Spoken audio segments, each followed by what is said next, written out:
محمد صلوا على نبينا صلوا.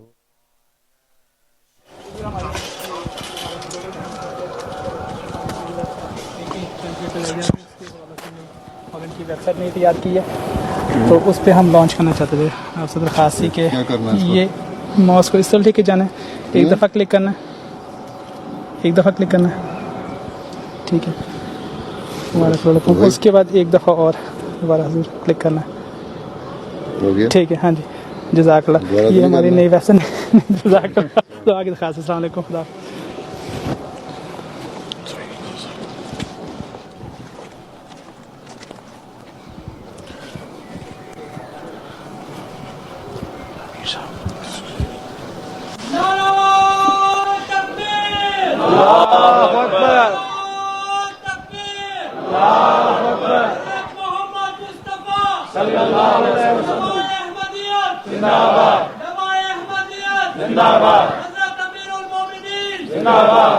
دعا کر لیں, دعا کر لیں.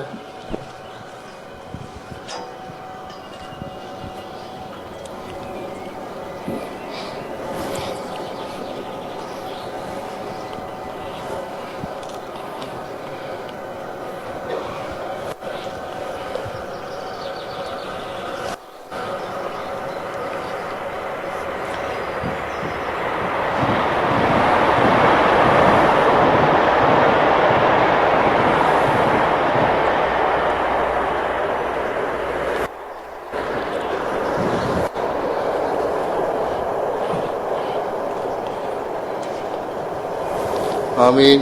اور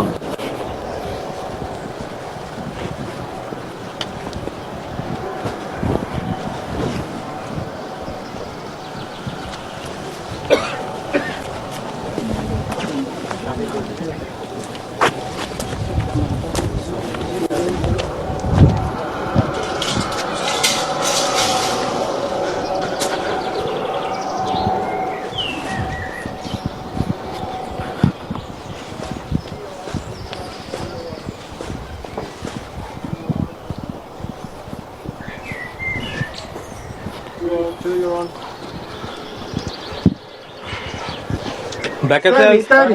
Don't move through, that's it. Steady. بس بس Steady, focus. You're not focused. wide wide zoom out, three zoom out, jaldi, quickly, Three zoom out quick. quick. I don't want to. I hate three. 3 on. 3 on. One chair, Muslim. 1 show muazzin. I need to go for the camera.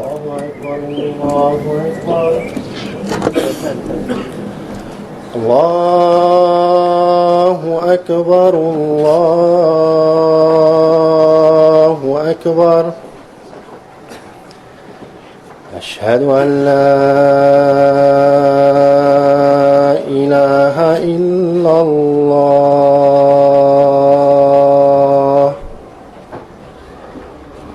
أشهد أن لا إله إلا الله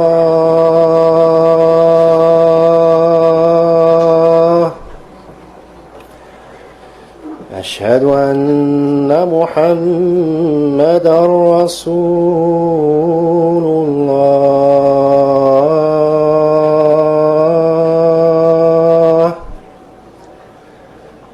أشهد أن محمدا رسول الله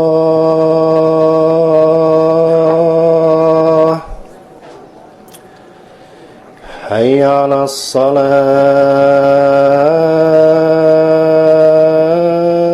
الصلاة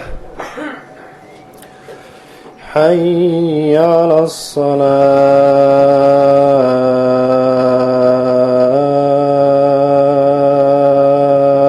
الصلاة حي على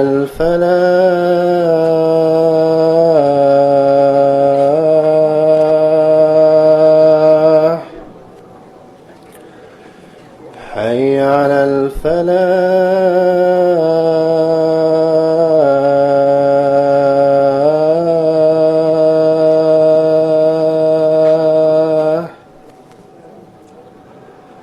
الله أكبر الله أكبر لا إله إلا الله.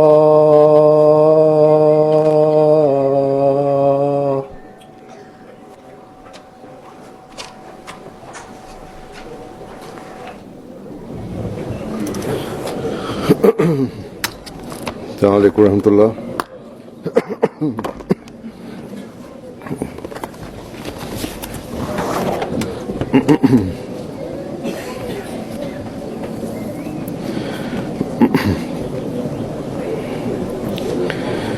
أشهد أن لا إله إلا الله وحده لا شريك له وأشهد أن محمدا عبده ورسوله. أما بعد فأعوذ بالله من الشيطان الرجيم.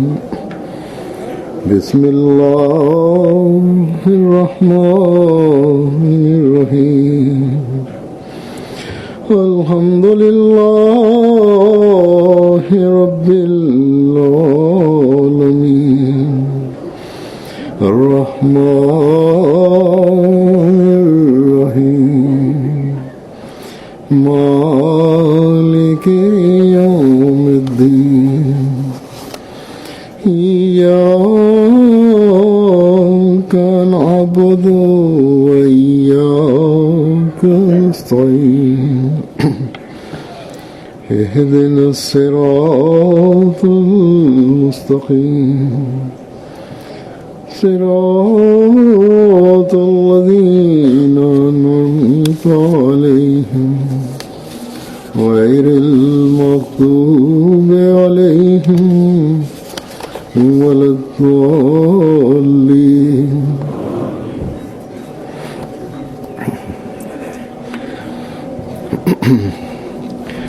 آج اللہ تعالیٰ کے فضل سے جماعت احمدیہ ہالینڈ کا جلسہ سالانہ شروع ہو رہا ہے. اللہ تعالیٰ نے ایک مرتبہ پھر مجھے توفیق عطا فرمائی کہ یہاں ہالینڈ کے جلسے میں شامل ہوں.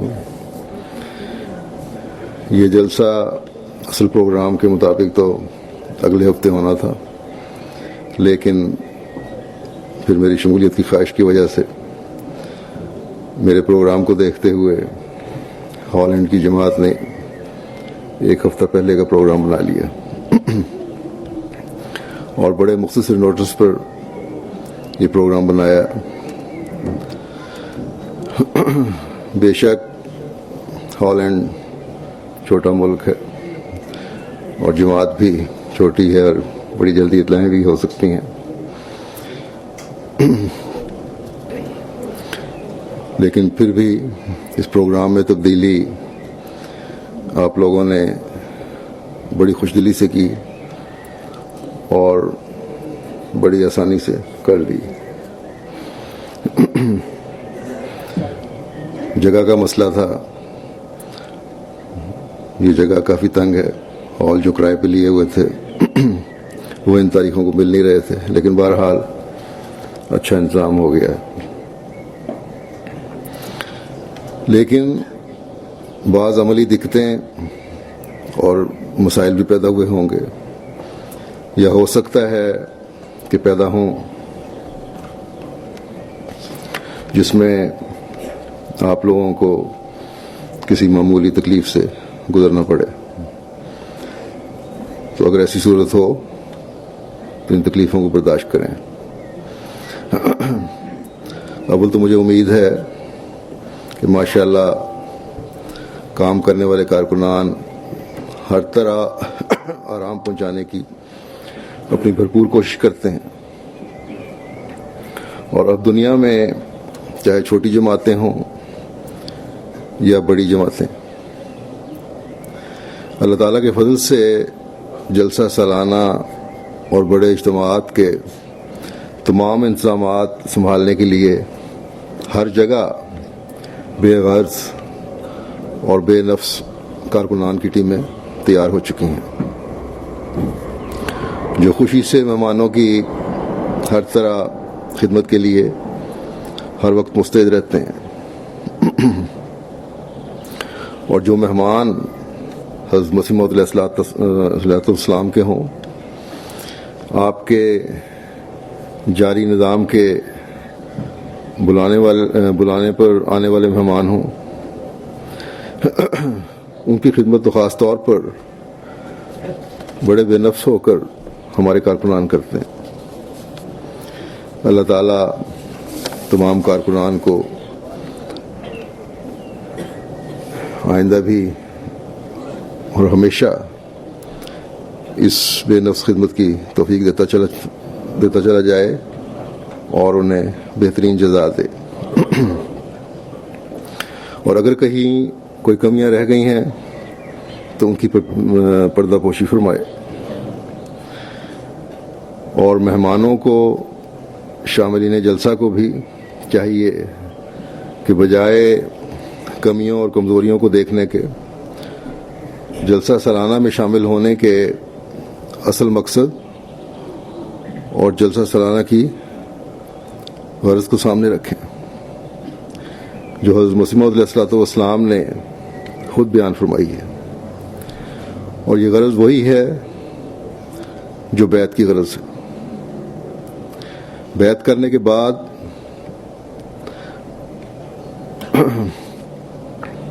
دنیاوی دھندوں میں پڑ کر انسان عموماً اپنے اصل مقصد کو بھول جاتا ہے، اس لیے اللہ تعالیٰ نے بار بار نصیحت کرنے کو ضروری قرار دیا ہے کہ اس سے ہر اس شخص کو جس کے دل میں ایمان ہے فائدہ ہوتا ہے۔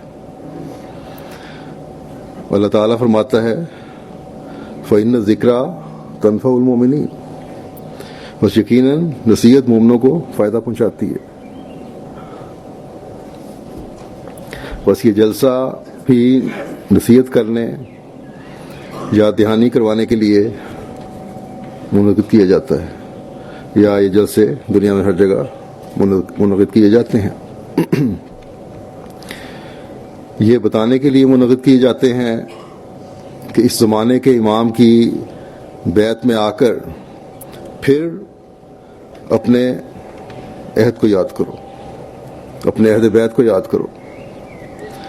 اگر دنیاوی مصروفیات کی وجہ سے کچھ کمزوریاں پیدا ہو گئی ہیں تو اب نئے سرے سے نصائح سن کر، علمی اور تربیتی واضح نصائح اور تقاریر سن کر پھر اپنی دینی حالتوں کی طرف توجہ کرو۔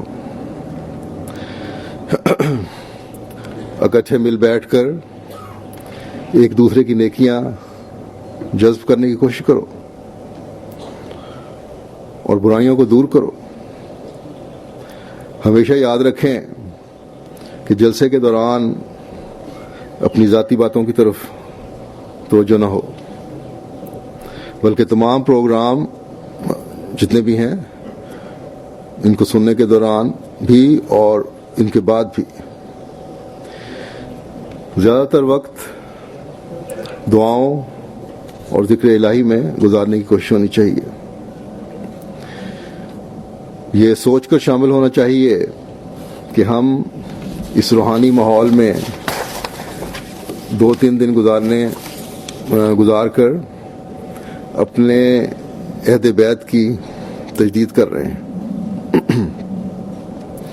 تاکہ ہمارے ایمان مضبوط سے مضبوط تر ہوتے چلے جائیں، تاکہ ہم تقوی میں ترقی کریں، اور اس مقصد کو حاصل کرنے کے لیے حضرت مسیح موعود علیہ السلام کے اس ارشاد کو ہمیشہ سامنے رکھیں۔ آپ فرماتے ہیں کہ تمام مخلصین داخلین سلسلہ بیعت اس عاجز پر ظاہر ہو کہ بیعت کرنے سے غرض یہ ہے کہ تا دنیا کی محبت ٹھنڈی ہو اور اپنے مولا اور رسول مقبول صلی اللہ علیہ وسلم کی محبت دل پر غالب آ جاوے اور ایسی حالت انقطاع پیدا ہو جائے جس سے سفر آخرت مکروہ معلوم نہ ہو۔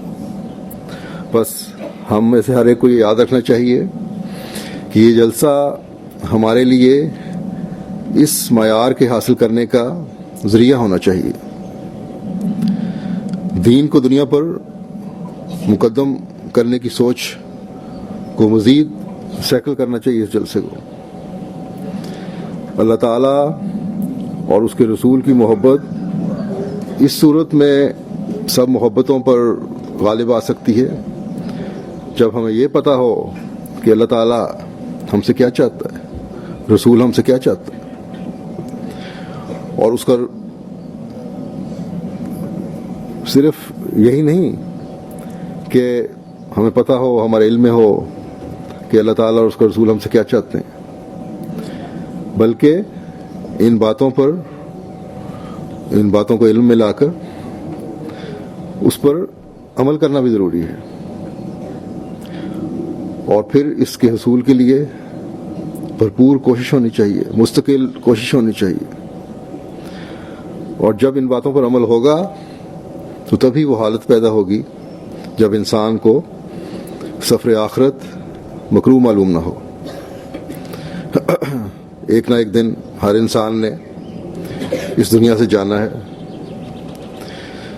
خوش قسمت ہوں گے ہم میں سے وہ جو اللہ تعالیٰ کی رضا اور اس کی محبت کے ساتھ اس دنیا سے جائیں گے اور اللہ تعالیٰ کے حضور حاضر ہوں گے۔ بس اس بات کو ہم میں سے ہر ایک کو سامنے رکھنا چاہیے کہ انسان میں نیکیوں پر چلنے اور برائیوں سے رکنے کا خیال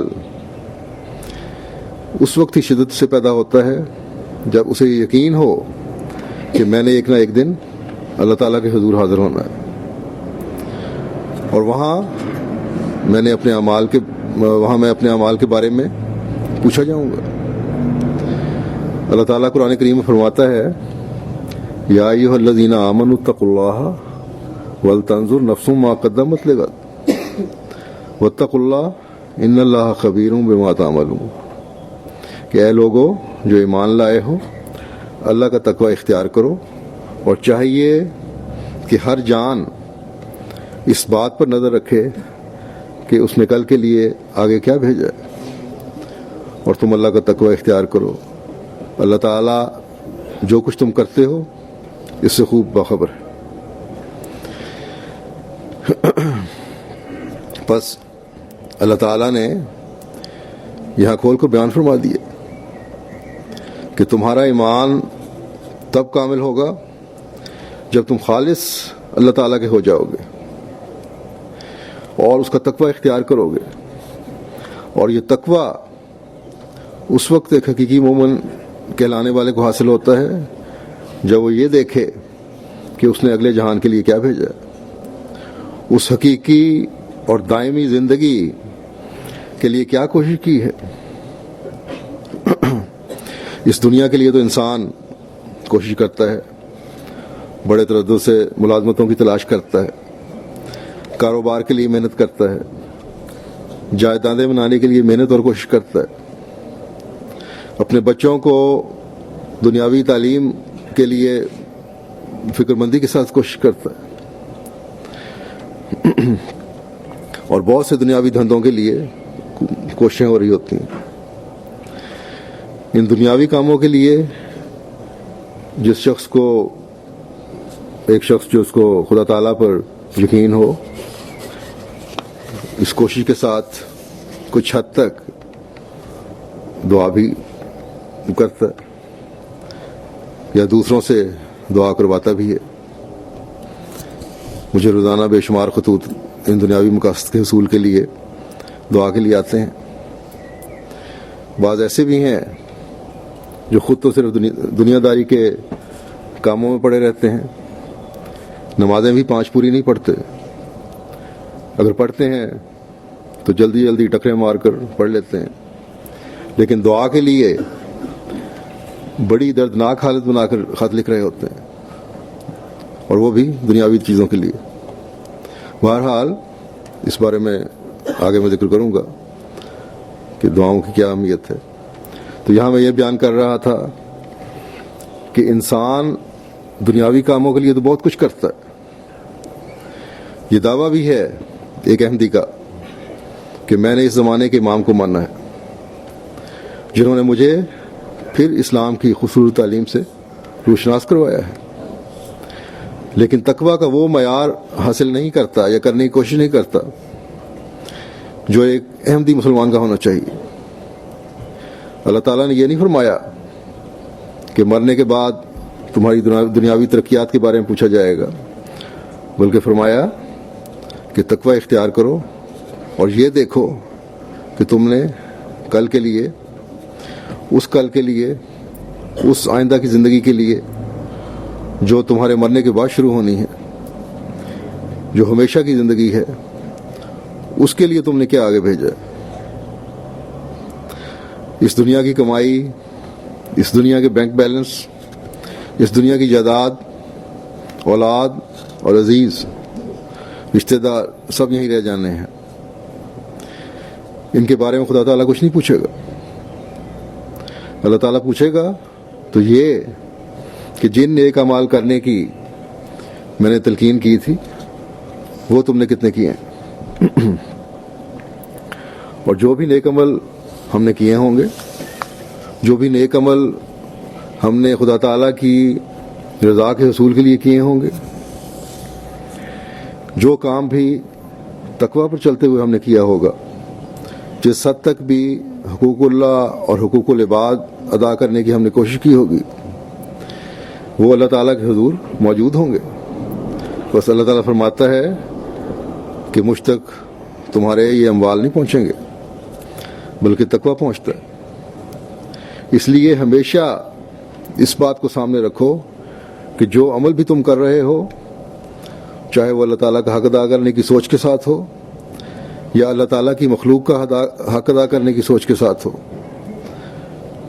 جو عمل خالص تقویٰ پر چلتے ہوئے ہوگا وہی عمل ہے جس کے بارے میں اللہ تعالیٰ فرماتا ہے کہ یہ دیکھو کہ تم نے کل کے لیے کیا آگے بھیجا. وہی عمل ہے جو اللہ تعالیٰ کے حضور قبولیت کا درجہ رکھتا ہے. جو کچھ بھی اللہ تعالیٰ کا تقویٰ مدنظر رکھتے ہوئے ایک بندہ کرتا ہے، اللہ تعالیٰ کے حضور اس کا بدلہ پاتا ہے. اللہ تعالیٰ کو دھوکہ نہیں دیا جا سکتا.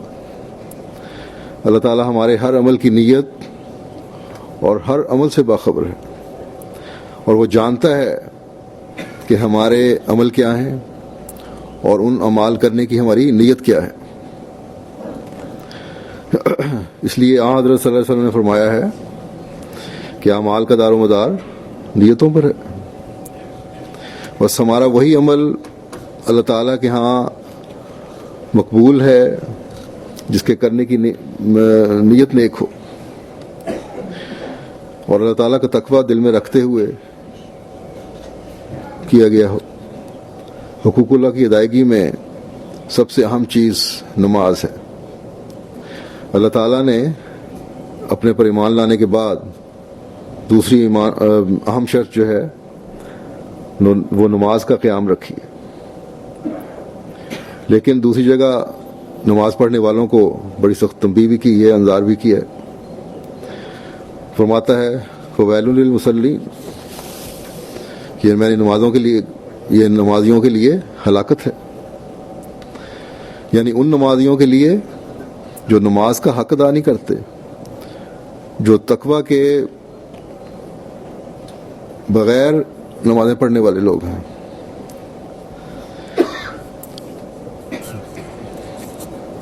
اللہ تعالیٰ جو عالم الغیب ہے، جو خبیر ہے، جو علیم ہے،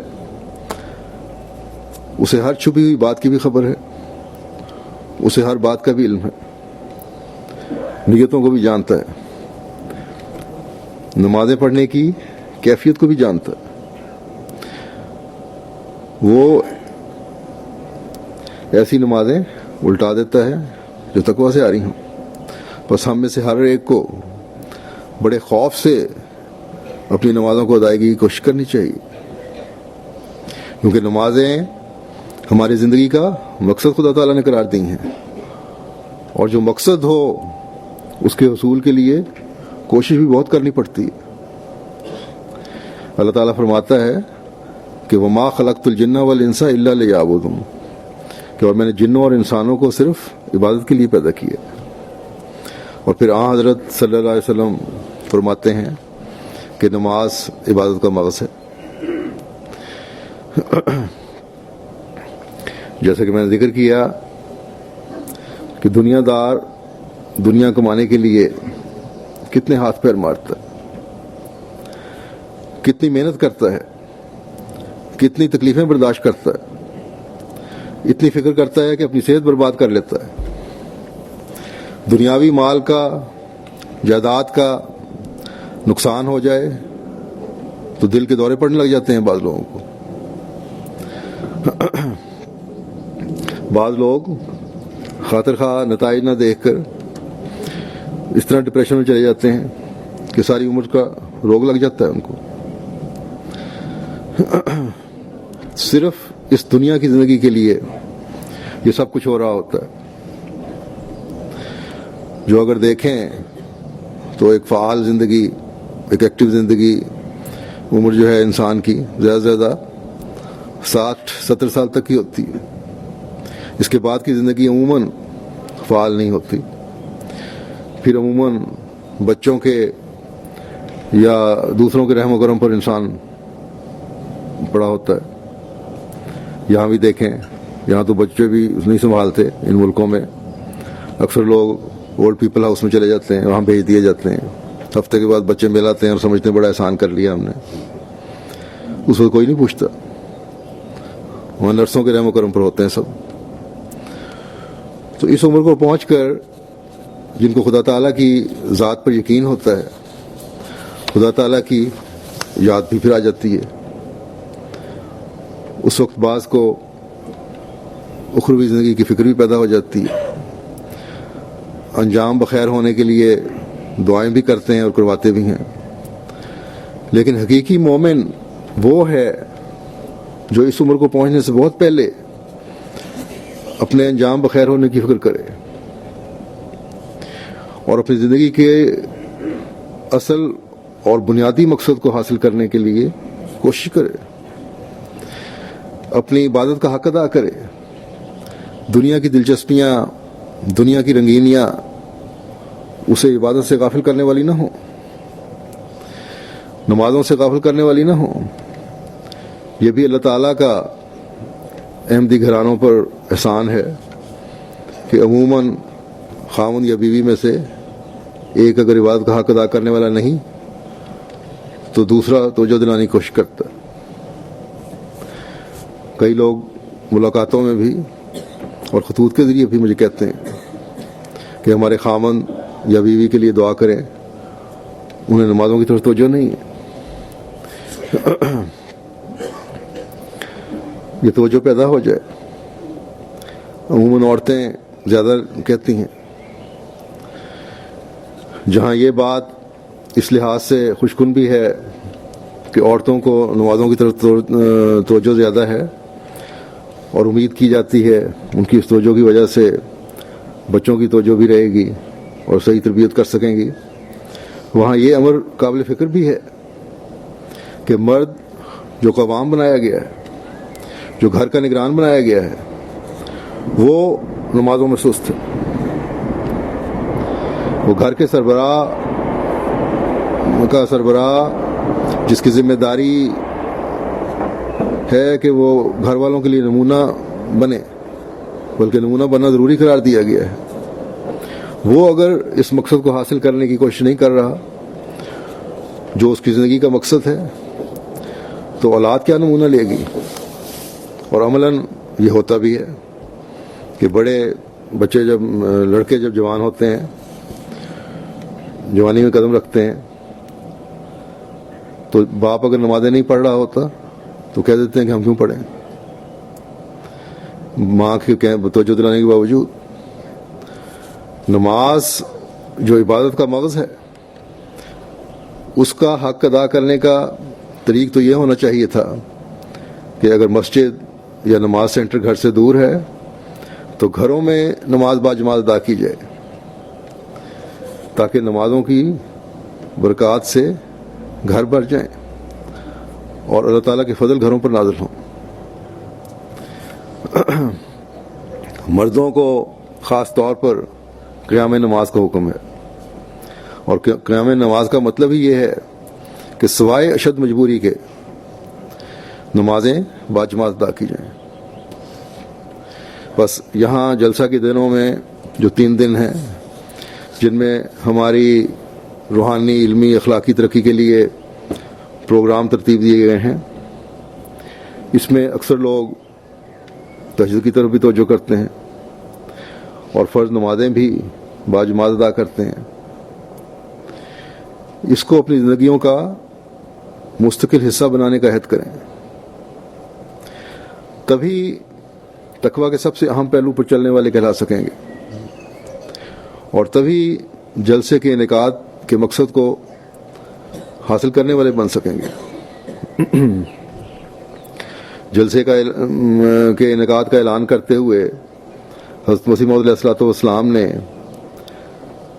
تقویٰ کی ترقی کی طرف توجہ اور اس کے لیے کوشش کو ہی اہم قرار دیا ہے۔ آپ جلسے کی اہمیت بیان فرماتے ہوئے فرماتے ہیں کہ دل آخرت کی طرف بکلی جھک جائیں، ان کے اندر یعنی ان شامل ہونے والوں کے اندر جو جلسے میں شامل ہو رہے ہیں، خدا تعالیٰ کا خوف پیدا ہو اور وہ زہد اور تقویٰ اور خدا ترسی اور پرہیزگاری اور نرم دلی اور باہم محبت اور مواخات میں دوسرے کے لیے نمونہ بن جائیں، اور انکسار اور تواضع اور راست بازی ان میں پیدا ہو، اور دینی مہمات کے لیے سرگرمی اختیار کریں۔ بس پہلی بات تو آپ نے یہی بیان فرمائی ہے کہ آخرت کی طرف مکمل جھک جاؤ۔ وہی قرآن کریم کا حکم ہے کہ یہ دیکھو کہ تم نے کل کے لیے کیا بھیجا ہے۔ اس دنیا کی فکر کے بجائے آخرت کی زیادہ فکر رکھو، اور یہ حالت اسی وقت پیدا ہوتی ہے جب تقویٰ ہو۔ تقویٰ ہوگا تو یہی چیز خدا خوفی کی طرف بھی مائل رکھے گی۔ جہاں حقوق اللہ ادا ہوں گے وہاں حقوق العباد بھی ادا ہوں گے، یا ان کی ادا کرنے کی طرف کوشش ہوگی، اور اس کے لیے آپ نے ضروری قرار دیا کہ حقوق العباد کی ادائیگی کے لیے آپس کی محبت اور بھائی چارہ دلوں میں پیدا کرو۔ پھر صرف آپس کی محبت اور بھائی چارہ ہی نہیں، بلکہ معاشرے پر بھی اس کا نیک اثر قائم ہونا چاہیے۔ تمہاری عاجزی اور انکساری اور نیکی اور دوسروں کا خیال رکھنا ایسا ہو کہ دنیا کہے کہ یہ احمدی ہیں جو دنیا کے دوسرے لوگوں سے مختلف نظر آتے ہیں۔ حقوق اللہ اور حقوق العباد کی ادائیگی میں اگر کسی نے نمونہ دیکھنا ہو تو ان احمدیوں میں دیکھو۔ پھر آپ نے فرمایا کہ دینی مہمات کے لیے سرگرمی اختیار کرو۔ دینی مہمات میں دین کے اشاعت کے لیے مالی قربانی بھی ہے، مساجد کی تعمیر کی طرف توجہ اور کوشش بھی ہے، تبلیغ کی منصوبہ بندی بھی ہے، اور اس منصوبہ بندی کے ساتھ ہر احمدی کا اپنا وقت اس مقصد کے لیے دینا بھی ہے۔ بس جلسے میں آ کر جب ہم مختلف موضوعات پر تقریریں سنتے ہیں، یہاں جو تقریریں کی جاتی ہیں، اور ان کو سن کر ہمیں ان مقاصد کے حصول کی طرف توجہ یہاں بیٹھے ہوئے پیدا ہوتی ہے، وہ مستقل ہماری زندگی کا حصہ ہونی چاہیے۔ بس ہر احمدی جہاں جلسے میں شامل ہو کر اپنی باتوں کے معیار بلند کرے اور خدا تعالیٰ کے دوسرے حق ادا کرے، وہاں بندوں کے بھی حق ادا کرے۔ معاشرے کے بھی حق ادا کرنے کی طرف توجہ کرے. آپس میں اگر کوئی رنجشیں ہیں تو جلسے کی برکات سے انہیں بھی دور کرنے کی کوشش کریں. گویا اس جلسے میں شامل ہونے کے مقصد کو تبھی حاصل کیا جا سکتا ہے جب ہر قسم کی برائیوں کو دور کرنے کا عہد کریں اور اس کے لیے کوشش کریں. اس معاشرے میں رہتے ہوئے جہاں ایک بہت بڑی تعداد خدا تعالیٰ کے وجود سے ہی انکاری ہے اور دنیا کو ہی سب کچھ سمجھا جاتا ہے اور اس کے حاصل کرنے کے لیے ہر ممکن کوشش کی جاتی ہے. اس معاشرے میں رہتے ہوئے دین پر قائم رہنا، دین کی خاطر قربانی کے لیے تیار رہنا، تقوی پر چلنے کی کوشش کرنا بہت بڑا کام ہے اور اس لیے یہ مومن کے لیے بہت اہم قرار دیا گیا ہے. بہت سے لوگ ہم دیکھتے ہیں یہاں آ کر یہاں کی رنگینیوں میں گم ہو جاتے ہیں. اکثریت کے عمل جو حقیقت میں شیطانی عمل ہیں، یعنی یہاں کے لوگوں کی اکثریت کے عمل جو ہیں جو شیطانی عمل ہیں، یہاں نئے آنے والوں کے لیے دلچسپی کا باعث بن جاتے ہیں. سمجھتے ہیں نئے آنے والے لوگ یا جن کو کچھ قسم کا کمپلیکس ہوتا ہے، احساس کمتری میں مبتلا ہوتے ہیں کہ شاید ہماری ترقی کا راز اسی میں ہے کہ ان لوگوں کے پیچھے چلا جائے اور دین کو پیچھے کر دیا جائے اور دنیا کو مقدم رکھا جائے. حالانکہ اس میں ترقی نہیں ہے بلکہ اس میں تباہی ہے. اللہ تعالیٰ فرماتا ہے کہ فاتقوا اللہ یا اولی الالباب لعلکم تفلحون، کہ پس اللہ تعالیٰ کا تقوی اختیار کرو اے عقل والو تاکہ تم فلاح پاؤ.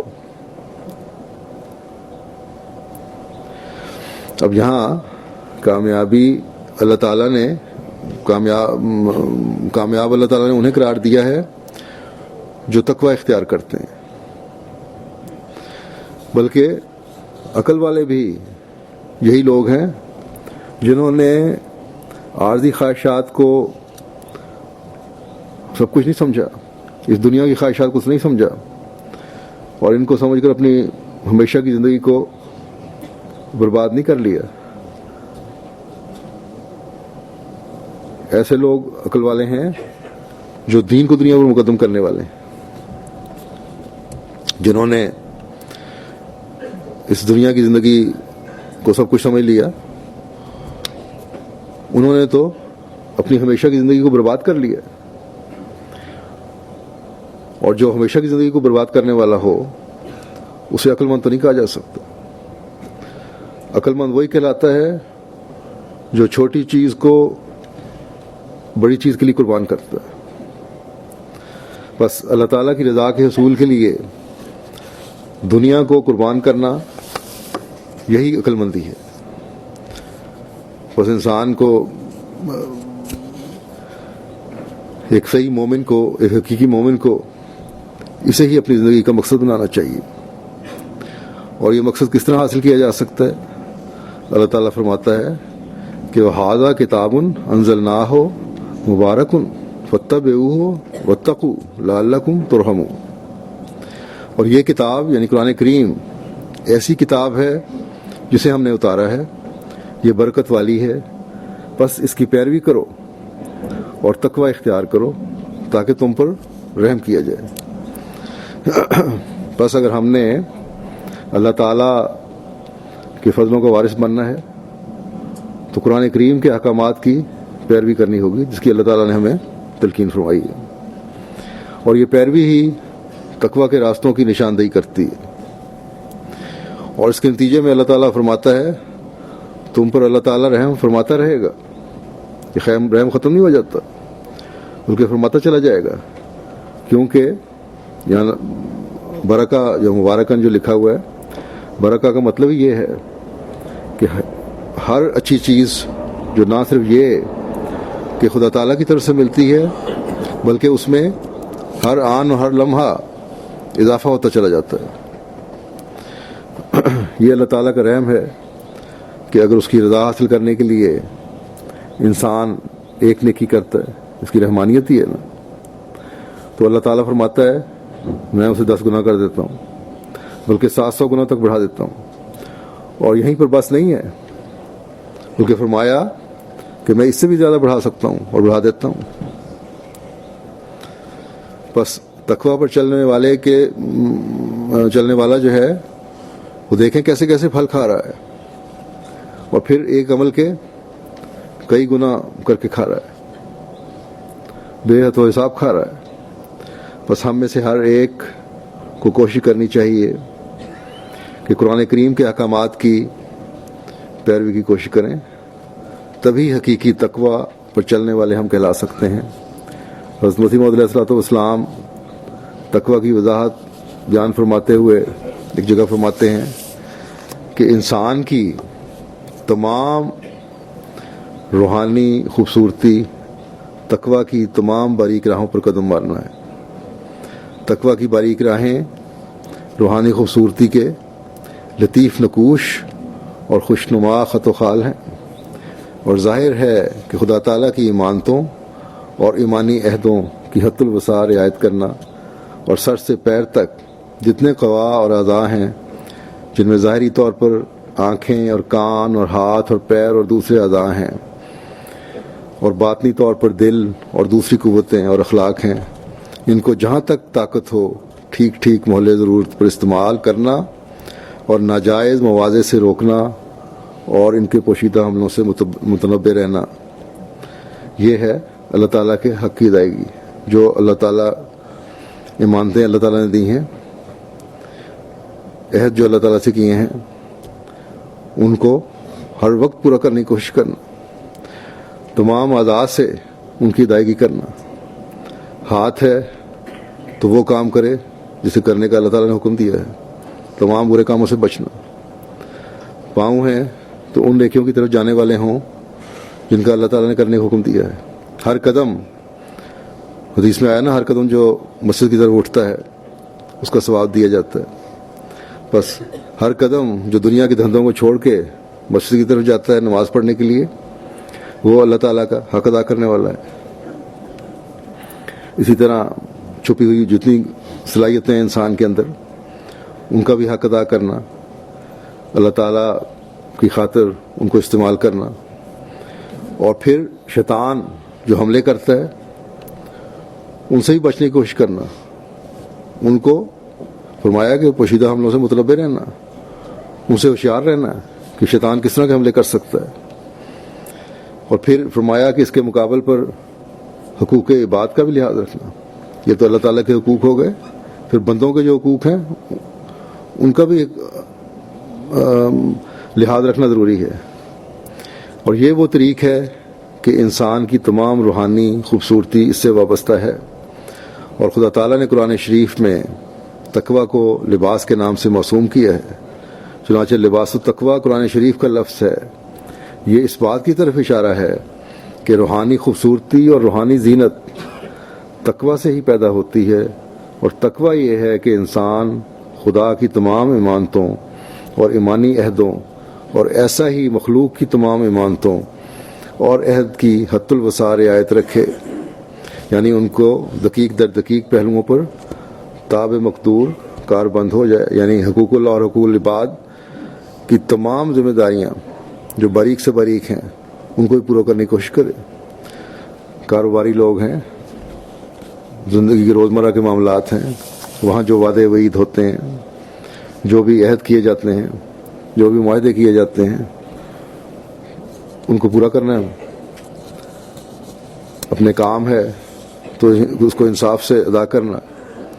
طالب علم ہیں تو وہ اپنی پڑھائی کا حق ادا کریں، علاوہ اللہ تعالیٰ کی عبادت کے حق کے.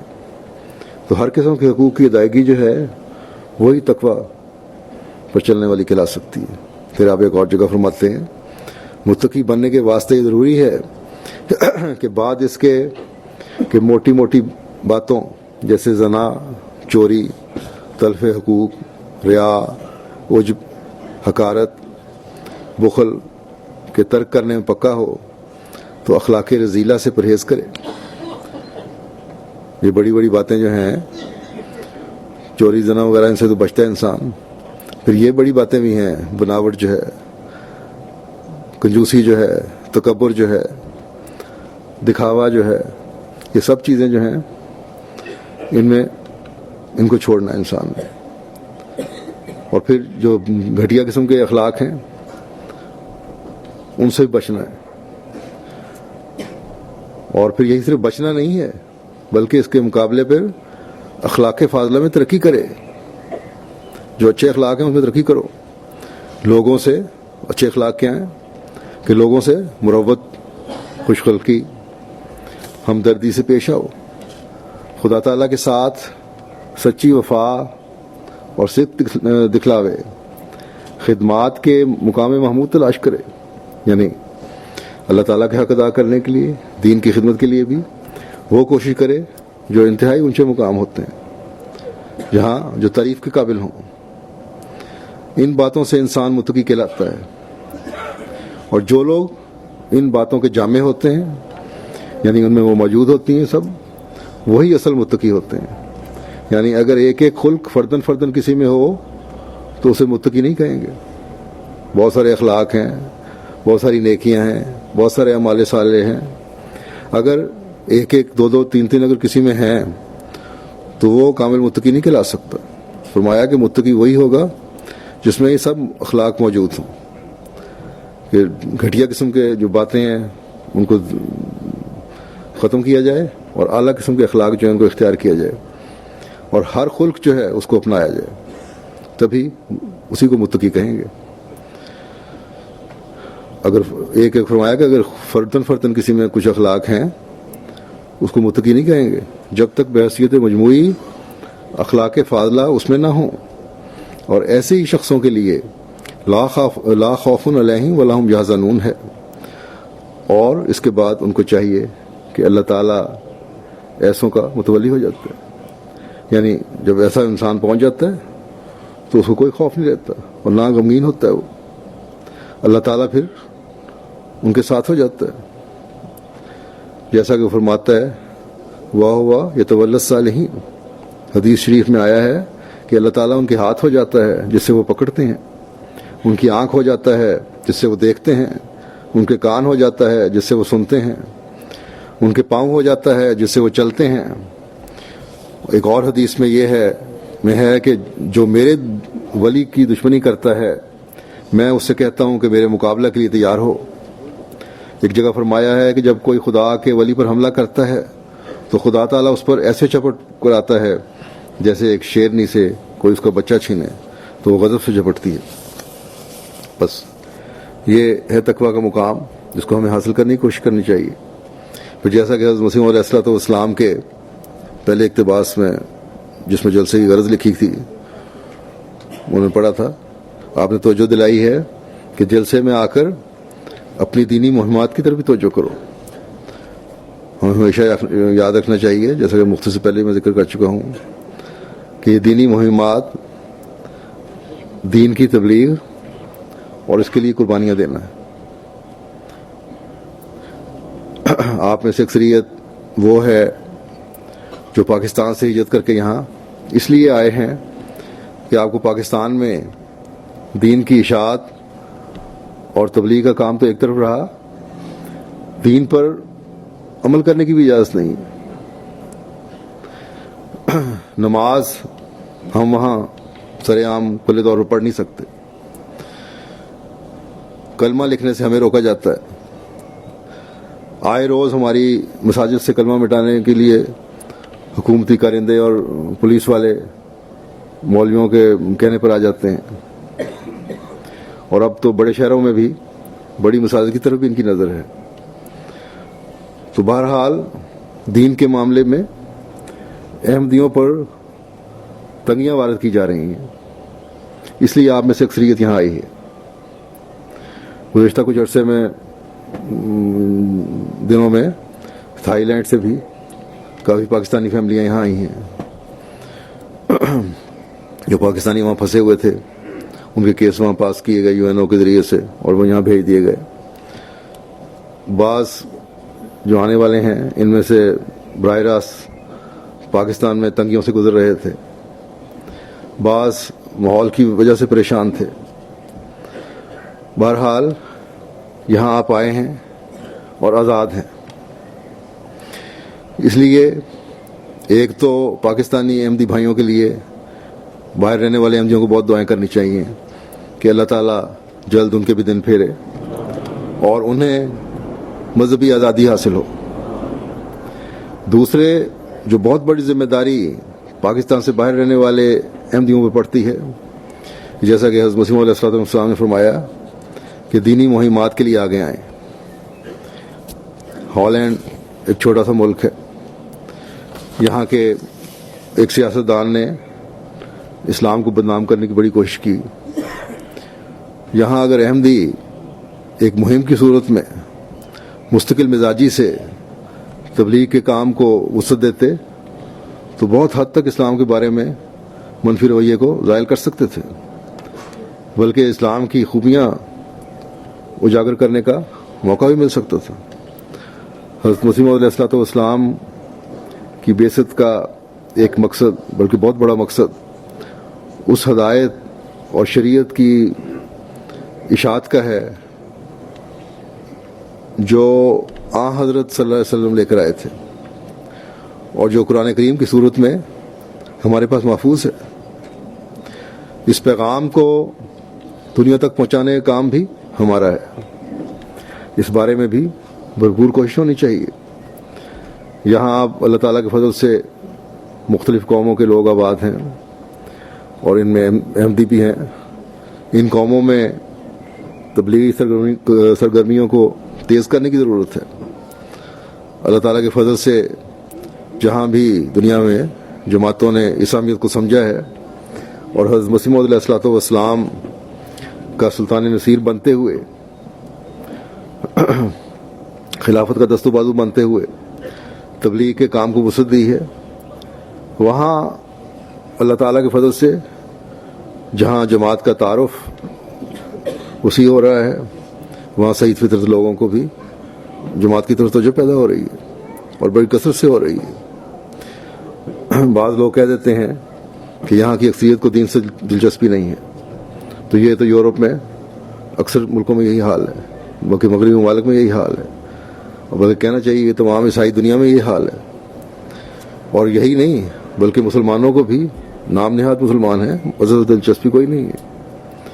اللہ تعالیٰ پر وہ یقین نہیں ہے. اگر اللہ تعالیٰ پر یقین ہوتا تو جو ظلموں میں بازار گرم کیے ہوئے ہیں علماء نے بھی اور ان کے پیچھے چلنے والوں نے بھی، وہ کبھی نہ ہوتے. تو بہرحال یہ کہتے ہیں جی ان کو دلچسپی نہیں مذہب سے، خدا تعالیٰ پر یقین نہیں ہے. تو یہ بھی ہمارا کام ہے کہ خدا تعالیٰ پر یقین پیدا کروائیں، جیسا کہ اللہ تعالیٰ نے فرمایا ہے کہ قرآن کریم کی پیروی کرو اور تقوی اختیار کرو. اگر ہم حقیقت میں اپنے ہر عمل سے اس کامل اور مکمل کتاب کی پیروی کرنے والے بن جائیں گے، اس تعریف کے نیچے آ جائیں گے متقی کی جو حضرت مسیح موعود علیہ السلام نے فرمائی ہے، تو ہمارے نمونے جو ہیں یہی ہماری تبلیغ کے راستے کھولنے کا باعث بن جائیں گے. یہ بہرحال ایک توجہ کی بات ہے. اگر توجہ ہوگی تو انشاءاللہ تعالیٰ اللہ تعالیٰ بھی حالات بدلے گا. بس تبلیغ کے راستوں کو تلاش کرنے کے لیے بھی تقوی ہی شرط ہے جس پر چلنے کی ہر احمدی کو ضرورت ہے. حضرت مسیح موعود علیہ السلام کی بیعت میں آ کر ہم نے اپنے اندر پاک تبدیلی پیدا کرنے کا جو عہد کیا ہے اس کو سامنے رکھنے کی ضرورت ہے. اس کو ہمیشہ یاد رکھنے کی ضرورت ہے. ہمارے عمل، ہماری کوششیں، ہماری دعائیں ہی دنیا کو راستہ دکھانے کا باعث بن سکتی ہیں. ورنہ آج اس زمانے میں حضرت مسیح موعود علیہ السلام کی جماعت کے علاوہ کوئی اور جماعت نہیں ہے جو حقیقی اسلام دنیا کے سامنے پیش کر سکے. بس اس جلسے میں آ کر ہر احمدی کو اپنے ان 3 دنوں میں جائزے لینے کی طرف جہاں توجہ کی ضرورت ہے وہاں اس عہد کی بھی ضرورت ہے کہ ہم نے آئندہ سے خدا تعالیٰ کا حق ادا کرنے کی بھی بھرپور کوشش کرنی ہے اپنے بھائیوں کا حق ادا کرنے کی بھی بھرپور کوشش کرنی ہے اور معاشرے کا حق ادا کرنے کی بھی بھرپور کوشش کرنی ہے اور اس ملک کا حق ادا کرنے کی بھی بھرپور کوشش کرنی ہے جنہوں نے ہمیں آزادی سے رہنے کے موقع مہیا فرمائے. اور یہ حق تبلیغ کے ذریعے سے ادا ہو سکتا ہے. یہ حق اسلام کا خوبصورت پیغام پہنچانے کے ذریعے سے ادا ہو سکتا ہے. یہ حق اسلام کے بارے میں غلط فہمیاں دور کر کے ادا کیا جا سکتا ہے. بس تمام مرد، عورتیں، جوان، بوڑھے اس حق کو ادا کرنے کی کوشش کریں، تبھی اس طرح توجہ پیدا ہوگی اور تبھی انقلاب آئے گا. دعاؤں میں لگیں. اللہ تعالیٰ دعاؤں کی وجہ سے نشانات دکھاتا ہے. بہت سے کام جو انسان نہیں کر سکتا، جو عمومی طریق ہے تبلیغ کا، اس سے نہیں ہوتے، تو اللہ تعالیٰ کے حضور ہم جھکیں، ایک ہو کر دعائیں کریں، تو اللہ تعالیٰ پھر نشانات بھی دکھاتا ہے اور نشانات ہی پھر انقلاب کو باعث بھی بنتے ہیں. اللہ تعالیٰ سب کو اس کی توفیق عطا فرمائے. ان دنوں میں خدا تعالیٰ میں ہر جلسے میں شامل ہونے والے ہر شخص کو یہ توفیق عطا فرمائے کہ وہ اپنی زندگی، اپنے یہ دن، اپنے وقت دعاؤں میں گزارنے والا ہو. اللہ تعالیٰ سب کو پاک تبدیلیاں پیدا کرنے کی توفیق عطا فرمائے. جمعے کے بعد